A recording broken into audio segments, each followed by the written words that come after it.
Welcome to week 7. Here's my reading notes and annotations. And this week we are talking about alcohol and play and wimps and all sorts of stuff like that. So this is going to be a little different style of video. I'm not going to go through each individual reading per se. I've read them all. Found some of them. The wimp article was very fascinating, specifically since I have Daniel. So it was a weird one. The drinking article or page was depressing in some parts of it, raised questions in another, and then was kind of comical at the end of it. So we'll talk about that. So just some interesting. And the Greek system was graphic. I don't get the hazing. I understand it happens. I just have never been put in that situation. So I will say that if it was a normal day and I was trying to be a really funny dad, I would pull out a drink because we're talking about alcohol here. I will say, looking back at my college experience, I was not well versed in alcohol and probably fell into some of the stuff that you were reading, not the crazy dying drunk kind of aspect of it. But I can think of a few times where I was overserved. One in particular where my wife took care of me afterwards, and I stayed at her apartment. Not feeling very well about that one. Um, but the whole party scene, I wasn't a huge person in that. Did spend a lot of time down at Scotty's drinking, but it was more social, not binge drinking esque. Looking back at my college experience, I can see some friends who were heavy in the binge drinking scene and tended, not stereotypically, but tended to fall on the ones who were heavily involved with Greek life in some capacity. Um, I think through one of my main reasons that I didn't get super into it was that I had some alcohol in some capacities through my parents and my in laws. I think that I became familiar with it and I knew what not to do and what to do with it. And I think I want to pass that on to Danny as he gets a little older to kind of prep him, not making alcohol a taboo subject, but in essence, teaching about it and not saying, here's what you can do, don't be a complete moron, please. Um, I will start off by saying, typically on a normal day, you'd see me like on a Guardian T-shirt or one of the other craft breweries I love. I'm a craft beer and bourbon fanatic. I love this stuff. Not like alcoholic love this stuff. I love the taste. I love the experience. I love the culture. I love that scene. I'm not the let's get a case of Miller Lite, let's pound it down and go get drunk and pee on something. Not my cup of tea. I find this interesting because my college, I think I was swayed this way in college a little bit too. I would during college, I can remember senior year, instead of going to Thirsty Thursdays down in at the bar scene, me and my friends would go to Savages or the Herat. I think the appreciation level made me view alcohol a little differently than wanting to just go get plastered. I don't think that's just not what I've ever was busy or doing. I also find it interesting that it said if a student has time to get intoxicated, the college isn't doing their job. I maybe I could see that, but I'm not sure my job as a faculty member or as someone who was in student affairs is to babysit students. I think they provide educational experiences and provide homework and class time, but can't dictate what they do outside of the classroom. I can think through booze as college culture. My notes here say I was lucky to be stupid a few times. I learned from it, but it shouldn't have been done in the first place. I could sit here and tell my stories of those few times. I was a fucking moron. Not that was not curse words. I was freaking, but I was dumb. But it's kind of everybody was too. So I can see where the article was talking about how it was the culture and it was kind of the norm, and people didn't think of it as crazy. I get it.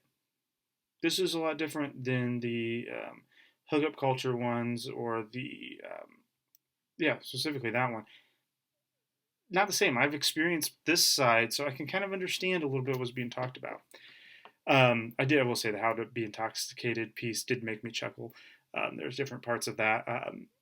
I have learned over my years, you don't drink to get intoxicated.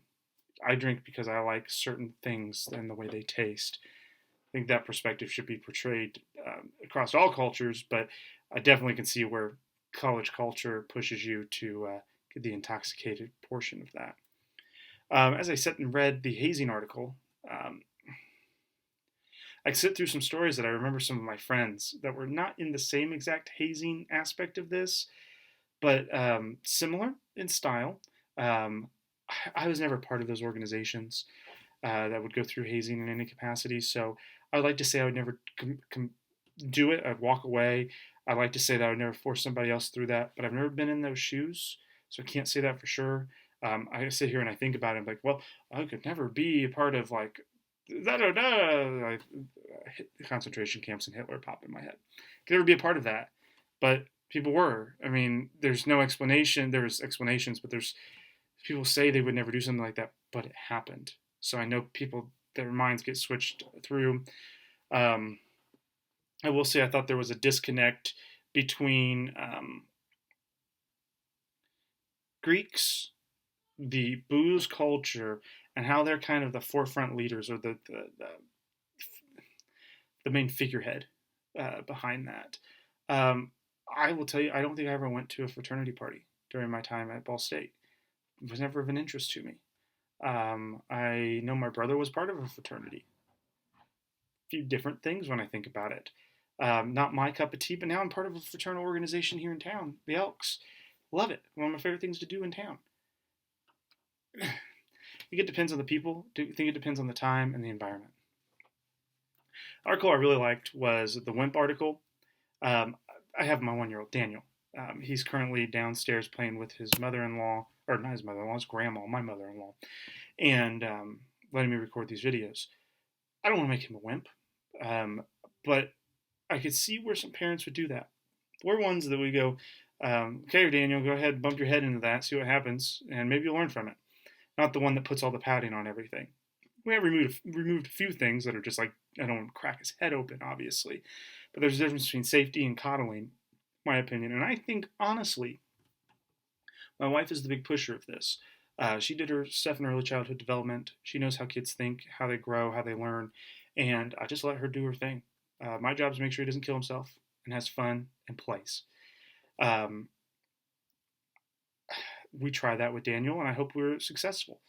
But I sit and laugh because I was a straight A student in high school, besides the gym class, and I was really good in college. But now I would say to Daniel, don't push yourself in terms of don't stress over the grades. Comes home with a B or a C, I'm going to work with him on it.